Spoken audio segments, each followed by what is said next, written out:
والصلاة والسلام على سيد الأنبياء والمرسلين وعلى آله الطيبين الطاهرين وأصحابه الأكرمين الأفضلين وعلى من والاهم وتبعهم وسار على نهجهم واستنى بسنتهم إلى يوم الدين. أما بعد، فقد قال الله تبارك وتعالى في شان عظمة حبيبه الكريم: أعوذ بالله من الشيطان الرجيم، بسم الله الرحمن الرحيم. إن الله وملائكته يصلون على النبي يا أيها الذين آمنوا صلوا عليه وسلموا تسليما. اللهم صل على سيدنا مولانا محمد وعلى آل سيدنا مولانا محمد وبارك وسلم صلاة وسلاما عليك يا سيدي يا حبيبي يا رسول اللہ صلی اللہ تعالی علیہ وسلم. معزز حاضرین محترم سامعین کرام، آئیے درس عقائد اہل سنت کے آغاز سے قبل ہم اور آپ مل کر انتہائی عقیدت و محبت کے ساتھ حضور آقائے نامدار سرور کون و مکہ سارے عالمین کے مختار، مدینے کے تاجدار، مکے کے سردار، سید الابرار جناب احمد مصطفیٰ محمد مصطفیٰ صلی اللہ تعالی علیہ وسلم کی بارگاہ میں ایک مرتبہ محبت و عقیدت کے ساتھ بآواز بلند درود و سلام کا نذرانہ پیش کر لیں. اللہم صلی علی سیدنا مولانا محمد وعلی آل سیدنا مولانا محمد مبارک وسلم صلاۃ و سلام علیک یا سیدی یا حبیبی یا رسول اللہ صلی اللہ تعالی علیہ وسلم. معزز حاضرین محترم سامعین کرام، جو حضرات اس درس عقائد اہل سنت والجماعت میں پابندی سے تشریف فرما ہے، وہ حضرات بخوبی واقف ہے کہ ہمارا جس موضوع پر گفتگو چل رہی تھی وہ وسیلے کے متعلق ہماری گفتگو چل رہی تھی کہ وسیلہ لینا، جو ہم وسیلہ لیتے ہیں، انبیاء کرام کا وسیلہ لیتے ہیں، اولیاء اللہ کا وسیلہ لیتے ہیں اپنی دعاؤں میں، یہ جو وسیلہ لینا ہے، یہ وسیلہ لینے کا عمل یہ ہم نے خود سے شروع نہیں کیا،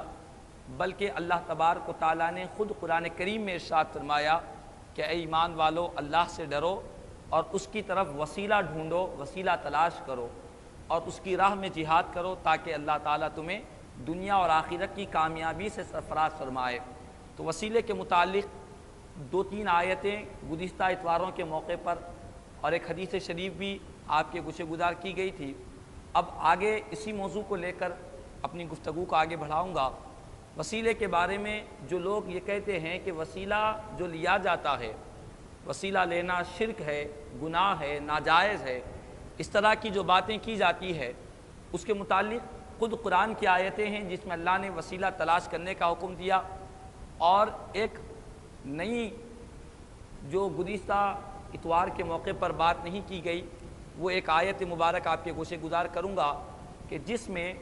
اللہ تبارک و تعالیٰ نے سابقہ انبیاء کرام کی جو امتیں گزری ہے،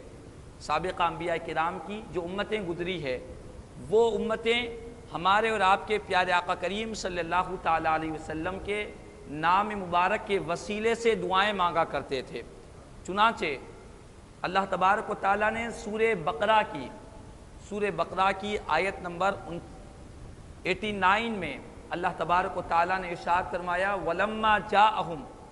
كِتَابٌ مِّنْ عِنْدِ اللَّهِ مُصَدِّقٌ لِمَا مَعَهُمْ وَكَانُوا مِنْ قَبْلُ يَسْتَفْتِحُونَ عَلَى الَّذِينَ كَفَرُوا فَلَمَّا جَاءَهُمْ مَا عَرَفُوا كَفَرُوا بِهِ فَلَعْنَةُ اللَّهِ عَلَى الْكَافِرِينَ. یہ سورہ بقرہ کی آیت مبارکہ ہے. سورہ بقرہ میں پہلے پارے میں اللہ تبارک و تعالیٰ نے ارشاد فرمایا کہ نبی کریم صلی اللہ تعالی علیہ وسلم کی آمد سے پہلے، ہمارے پیارے آقا بھی دنیا میں تشریف نہیں لائے، حضور کی آمد سے پہلے یہود جو کفار و مشرکین سے جب کبھی جنگ کرتے، کفار و مشرکین سے یہود جو اہل کتاب ہے، جو حضرت موسیٰ علیہ السلام کی کتاب کو ماننے والے، تورات کو ماننے والے، یہ جو یہود تھے، یہ پیارے آقا کی آمد سے پہلے، حضور کی دنیا میں تشریف آوری سے پہلے جب کبھی ان کا مقابلہ کفار سے ہوتا، مشرکین سے ہوتا، تو ایسے وقت میں قرآن میں اللہ نے فرمایا جب ان کے پاس اللہ کے پاس سے ایک کتاب آئی، اللہ کے پاس سے ان یہودیوں کے پاس ایک کتاب آئی جو کتاب قرآن مجید تصدیق کرنے والی ہے ان چیزوں کی جو تورات میں موجود ہے. تورات کی تصدیق کرنے والی کتاب قرآن مجید جب ان کے پاس آئی اور اس نبی کریم صلی اللہ علیہ وسلم کی آمد سے پہلے حضور کی دنیا میں تشریف آوری سے پہلے یہ یہود پیارے آقا کے نام مبارک کا وسیلہ لے کر کفار و مشرکین سے مقابلہ کرتے اور اللہ کی بارگاہ میں دعا کرتے کہ مولا پیارے آقا کریم صلی اللہ تعالیٰ علیہ وسلم کے وسیلے سے تو ہماری مدد فرما، ان کفار و مشرکین کے مقابلے میں تو ہم کو کامیابی عطا فرما۔ یہ یہود دعائیں کرتے تھے، فتح طلب کیا کرتے تھے کافروں کے خلاف میں، اور جب پیارے آقا اس دنیا میں تشریف لائے تو یہودیوں نے حضور کو جان کر بھی، پیارے آقا کی معرفت حاصل کرنے کے بعد بھی انہوں نے پیارے آقا کا انکار کر دیا، حضور کو نہ مانے، تو اللہ تعالیٰ نے فرمایا نہ ماننے والوں پر جو کافر ہو چکے ہیں ان پر اللہ کی لعنت برستے رہے۔ تو خلاصہ کلام یہ ہے کہ اس آیت مبارکہ میں، سورہ بقرہ کی آیت میں اللہ تبارک و تعالیٰ نے فرمایا کہ یہود نبی کریم صلی اللہ علیہ وسلم کی آمد سے پہلے حضور کے نام مبارک کے وسیلے سے اللہ کی بارگاہ میں دعا کیا کرتے تھے۔ کیا دعا ہوتی؟ ان کی دعا کیا ہوتی؟ تو مفسرین اکرام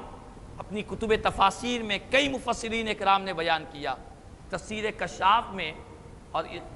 کشاف کی تفسیر زمخشری میں، تفسیر کشاف میں، اور اسی طرح تفسیر قرطبی میں، تفسیر جلالین میں، کئی تفاسیر میں مفسرین اکرام نے بیان کیا کہ جب کبھی یہودیوں کی لڑائی ہوتی، جب کبھی یہودی مشرکین سے مقابلہ کرتے تو اللہ کی بارگاہ میں دعا کرتے، اللہ کی بارگاہ میں دعا کرتے۔ کیا دعا کرتے؟ عرض کرتے اللہم انصرنا بالنبی المبعوث فی آخر الزمان الذی نجد نعتہ وصفتہ فی التورات۔ یہود یہ کہا کرتے جنگ کے موقع پر، مشرکین سے جنگ کے موقع پر یہود اللہ کی بارگاہ میں دعا کرتے کہ اے اللہ، اے میرے مولا، جس آخری نبی کی صفت اور ان کی نعت اور ان کی عظمت تورات میں تو نے ذکر فرمایا ہے، مولا اس آخری نبی کے وسیلے سے تو ہماری مدد فرما دے، اس آخری نبی کے وسیلے سے، ان کے صدقے سے تو ہمیں کامیابی سے سرفراز فرما دے، ان کفار و مشرکین کے مقابلے میں ہمیں فتح عطا فرما دے۔ جب یہود اس طرح پیارے آقا کے وسیلے کو لے کر، حضور کی آمد کے وسیلے کو لے کر جب یہود دعا کرتے تو کیا ہوتا؟ مفسرین اکرام بیان کرتے ہیں فَيُنْصَرُونَ، اللہ تبارک و تعالی پیارے آقا کے وسیلے کی برکت سے یہودیوں کو کامیابی سے ہمکنار کرتا، وہ کامیابی کی دولت سے مشرف ہوتے اور وہ فتح حاصل کر لیتے۔ تو معلوم یہ ہوا قرآن کریم میں اللہ تبارک و تعالیٰ نے یہودیوں کی اس کیفیت کو بیان کیا کہ یہ یہود جب کبھی جنگ کرتے مشرکین سے تو پیارے آقا کے وسیلے سے دعائیں کرتے تھے، لیکن جب حضور دنیا میں تشریف لائے تو پیارے آقا کا انکار کر بیٹھے۔ تو خلاصہ کلام یہ ہے کہ اگر وسیلہ لینا ناجائز ہوتا،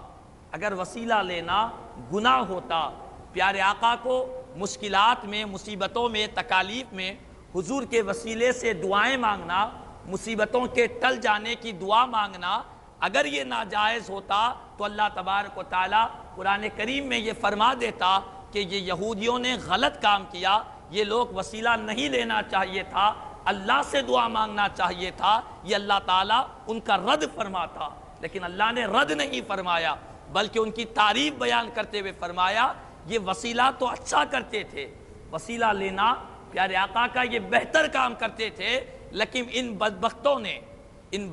نے ان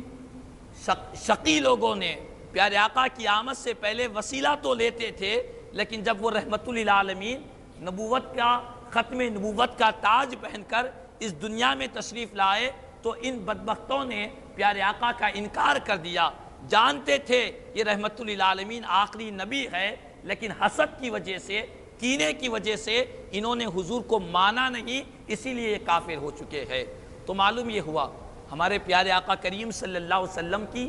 آمد سے پہلے لوگ کہتے ہیں کہ جو دنیا میں ہیں انہی کا وسیلہ لے سکتے ہیں، لیکن قرآن میں اللہ نے بیان کیا کہ حضور ابھی دنیا میں ظاہری طور پر، اپنی جسمانی طور پر پیارے آقا بھی دنیا میں تشریف بھی نہیں لائے۔ حضور کی تشریف آوری سے پہلے یہود پیارے آقا کے وسیلے سے دعائیں مانگتے تھے۔ اور یہ بات بھی ذہن نشین کر لے، کوئی یہ کہے کہ یہ تو یہود وسیلہ مانگتے تھے، ان کا طریقہ تھا، تو یہ یہودیوں کا کام تھا کہ وہ وسیلہ بناتے ہیں۔ لیکن حقیقت یہ ہے کہ یہ جو یہود جو کافر ہوئے، یہ پہلے سے کافر نہیں تھے، پیارے آقا کی آمد سے پہلے یہ کافر نہیں تھے، یہ تو اللہ کی کتاب کو ماننے والے تھے۔ اللہ تعالیٰ نے تورات حضرت موسیٰ علیہ السلام کو عطا فرمایا تھا، تورات کے ماننے والے تھے، اور جب یہ کفار و مشرکین سے جنگ کرتے تو علماء کرام بھی ان کے ساتھ ہوتے ان کے زمانے کے، انبیاء کرام بھی ان کے ساتھ ہوتے ان کے زمانے کے۔ تو ایسے علماء کی قیادت میں، انبیاء کرام کی قیادت میں یہ کفار و مشرکین سے مقابلہ کرتے، ایسی قیادت کے وقت میں یہ تورات کو کھولتے اور پیارے آقا کا نام مبارک جہاں لکھا ہوتا وہاں پر ہاتھ رکھ کر خدا کی بارگاہ میں عرض کرتے، مولا اس مقدس ہستی کے صدقے میں تو ہماری مدد فرما دے، اس مقدس ہستی کے صدقے میں تو ہمیں کافروں کے مقابلے میں فتح عطا فرما دے۔ یہ تو اس وقت اہل کتاب تھے، کافر نہیں تھے۔ کافر تو جب ہوئے جب انہوں نے پیارے آقا کا انکار کر دیا، حضور کو نہ مانے، تب یہ کافر ہوئے۔ تو خلاصہ کلام یہ ہے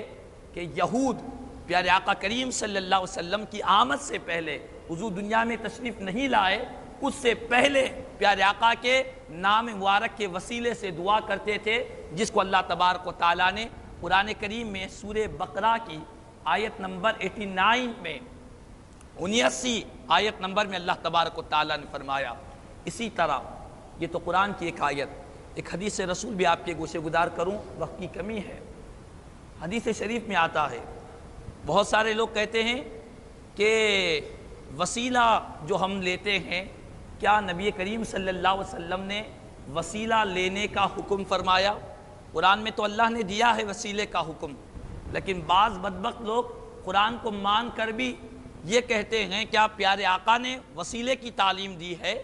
تو آئیں، یقیناً نبی کریم صلی اللہ تعالیٰ علیہ وسلم نے خود وسیلہ لے کر دعا مانگنے کی تعلیم دی ہے، خود پیارے آقا نے تعلیم دی ہے۔ چنانچہ جامع ترمذی شریف سیاہ ستہ کی معتبر کتاب مانی جاتی حدیث کی، جامع ترمذی شریف اور سنن ابو داود ابن ماجہ کی حدیث پاک ہے۔ سنن ابن ماجہ اور جامع ترمذی شریف اور اس کے علاوہ کئی حدیث کی کتابوں میں یہ حدیث پاک موجود ہے۔ روایات میں آتا ہے، حضرت عثمان بن حنیف رحمۃ اللہ تعالیٰ علیہ اس حدیث کے راوی ہے، فرماتے ہیں ان رجلا ضریر البصر اتى النبی صلی اللہ علیہ وسلم، کہ ایک آدمی جو نابینا تھا حضور کی بارگاہ میں حاضر ہوا، حاضر ہو کر عرض کرنے لگا ادعو اللہ لی ان یعافینی، آقا میں نابینا ہوں، آپ اللہ تعالیٰ سے میرے لیے دعا کیجئے کہ اللہ تعالیٰ مجھے عافیت بخشے اور میری بینائی کو واپس لوٹا دے، میں دیکھنے والا بن جاؤں، میں نابینا ہوں، میری بینائی کو لوٹا دے، آپ اللہ سے دعا کیجئے۔ تو پیارے آقا نے فرمایا ان شئت اخرت لک وہو خیر وان شئت دعوت لک، پیارے آقا نے فرمایا اے نابینا صحابی، اگر تم چاہو تو میں ویسی ہی حالت میں تم کو رہنے دیتا ہوں، یہی نابینا حالت میں تم کو رہنے کا تمہاری چاہت ہے تو یہ تمہارے لیے بہتر ہے، کیونکہ جو انسان دنیا میں جتنی تکلیف میں رہے گا آخرت میں اتنی راحت میں رہے گا، دنیا میں جتنی مصیبت میں رہے گا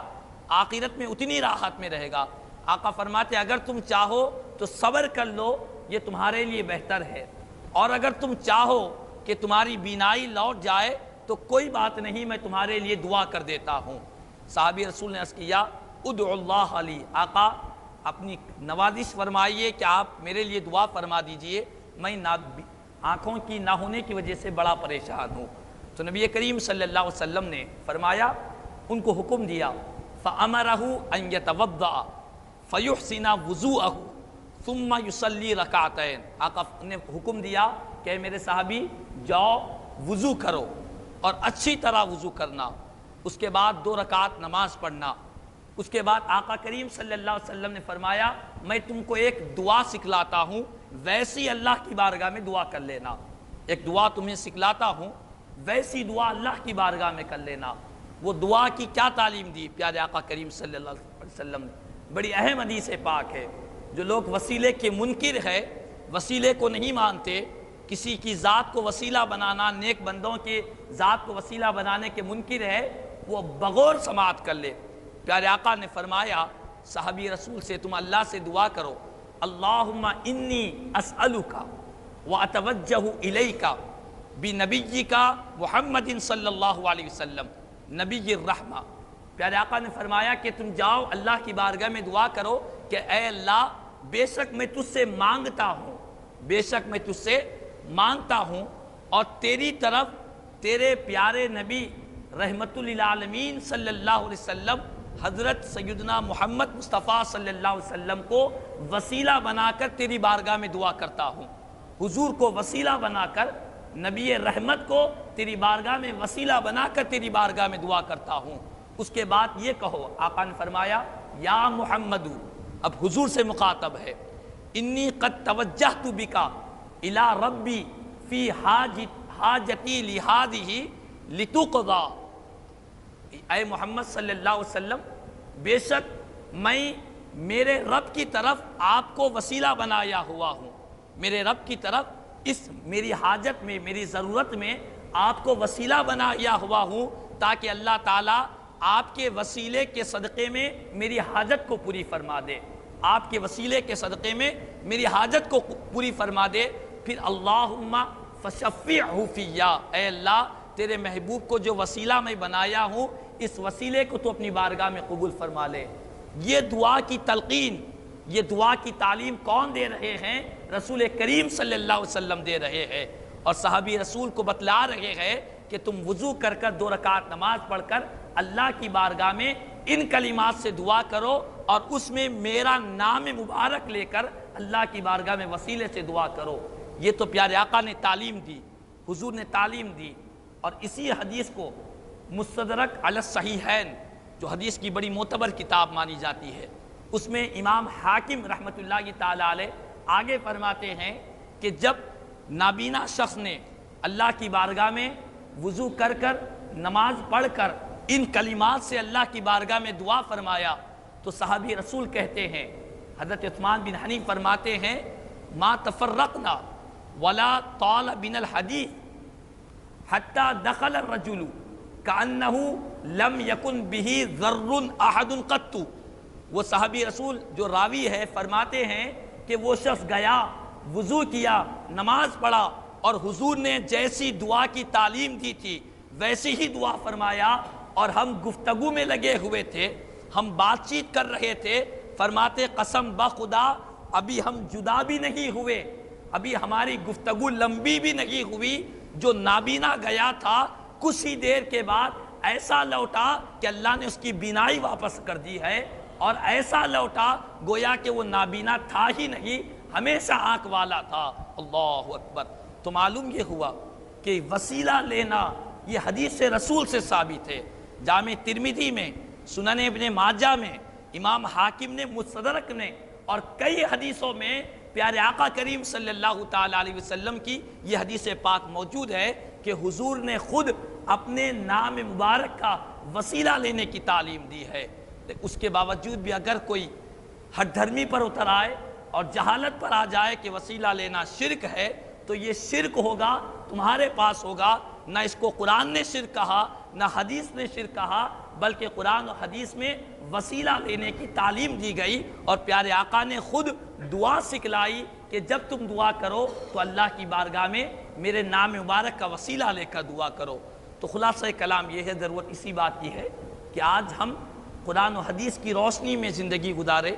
جہالت میں اور خود ساختہ عقیدہ، یعنی خود سے بنا لیا ہوا عقیدہ، ان عقیدوں سے اپنے آپ کی حفاظت کرے۔ ہمارا عقیدہ قرآن و حدیث کے مطابق ہونی چاہیے۔ قرآن میں کہیں کہا گیا کہ وسیلہ لینا شرک ہے تو تب کہا جائے گا، لیکن قرآن نے تو خود تعلیم دی کہ وسیلہ تلاش کرے۔ اللہ تبارک و تعالیٰ سے دعا ہے، اللہ تبارک و تعالیٰ ہم تمام کو کہنے سننے سے زیادہ عمل کی توفیق عطا فرمائے، ہم تمام کو عقائد حقہ اہل سنت والجماعت پر دائم و قائم رہنے کی توفیق عطا فرمائے، ہماری نسلوں کے ایمان و عقیدوں کی حفاظت فرمائے۔ آمین ثم آمین، واخر دعوانا الحمدللہ رب العالمین۔